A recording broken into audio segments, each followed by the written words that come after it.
Halo, selamat datang di channel Dongeng Sebelum Tidur. Di-subscribe ya teman-teman, dan jangan lupa bunyikan lonceng untuk notifikasi. Selamat menonton!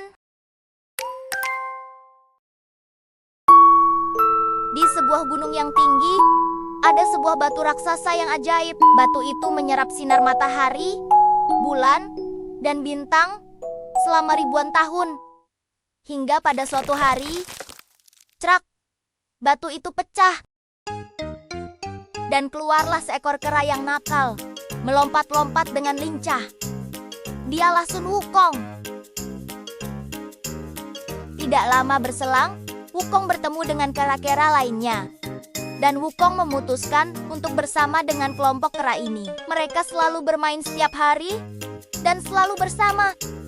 Pada suatu saat, Wukong sedang bermain bersama kera-kera lain. Lalu mereka menemukan air terjun besar yang indah. Kemudian, salah satu kera berkata, "Siapa berani menyeberangi air terjun akan jadi raja kami." Lalu Wukong pun memberanikan diri dan menjawab tantangan itu. Sun Wukong melompat tanpa ragu, menembus air terjun, dan menemukan gua rahasia. Sun Wukong menjadi pahlawan bagi kawanan kera. Mereka menobatkannya sebagai raja kera dan tinggal bersama di gua itu. Sun Wukong sangat bahagia tinggal bersama para kera di dalam gua. Namun, pada suatu hari, Wukong melihat salah satu kera meninggal karena sakit. Ia sedih dan mulai bertanya-tanya, bagaimana caranya aku bisa hidup selamanya? Lalu ia memutuskan meninggalkan Gunung Bunga Buah untuk mencari guru yang bisa mengajarkan rahasia keabadian. Perjalanan Sun Wukong pun dimulai. Sun Wukong pun melewati laut, berbagai gunung tinggi, dan akhirnya bertemu seorang guru sakti yang bernama Patriark Subhodi. Lalu Sun Wukong merunduk hormat di hadapan guru. Guru kagum melihat kecerdikannya, dan guru inilah yang memberi nama Sun Wukong, yang berarti kesadaran akan kekosongan. Dan disinilah awal muasal Sun Wukong mulai disebut dengan kera yang sakti. Ia belajar cara bernafas panjang, meloncat jauh, dan berubah wujud menjadi binatang apa saja. Guru juga mengajarkan ilmu 72 perubahan kepada Sun Wukong.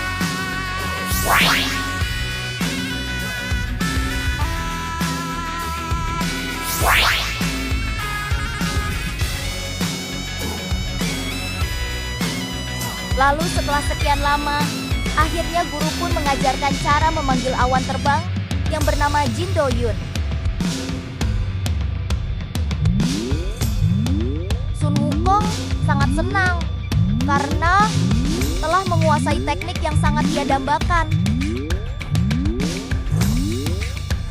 Lalu tibalah waktunya perpisahan antara guru dan muridnya. Ingat, ilmu ini untuk kebaikan.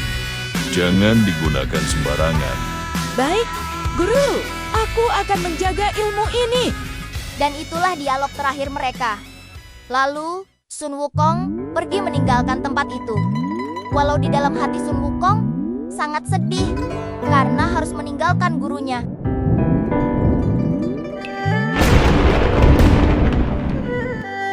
Sun Wukong pun kembali melewati gunung yang tinggi dan melewati laut. Tapi karena kali ini Sun Wukong sudah mempunyai Jin Do Yun, perjalanan pun jadi sesingkat kecepatan cahaya. Lalu sampailah Sun Wukong di Gunung Bunga Buah, tempat di mana dia berasal. Sun Wukong lalu memperagakan ilmu bela dirinya, lalu teknik perubahan bentuknya. Kelompok kera pun dibikin kagum melihat kekuatan barunya. Setelah itu, Sun Wukong pun mengajarkan kelompoknya ilmu bela diri. Suatu pagi, Sun Wukong menyadari ada yang masih kurang dari dirinya. Itu adalah senjata yang ia gunakan. Batang bambu yang ia gunakan sudah sangat tua dan rapuh. Lalu ia memutuskan untuk pergi juga.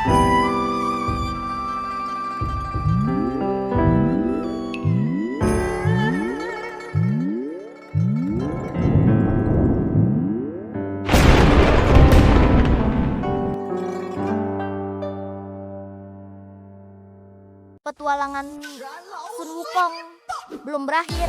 Ia akan pergi ke Istana Naga untuk mencari tongkat sakti yang bisa berubah ukuran. Jangan lupa di-subscribe dan dinyalakan lonceng notifikasinya. Ditunggu kelanjutan cerita Sun Wukongnya ya teman-teman. Oke, kita sampai di pesan moral cerita ini. Kehidupan selalu berubah. Dan perpisahan adalah bagian dari perjalanan kita, seperti Sun Wukong yang harus berpisah dengan guru yang ia hormati. Kita pun diajarkan untuk menjadi kuat dan mandiri. Persahabatan dan rasa hormat kepada yang lebih tua adalah hal yang berharga, dan walaupun mereka pergi, ajaran dan kebaikan mereka akan selalu hidup dalam hati kita.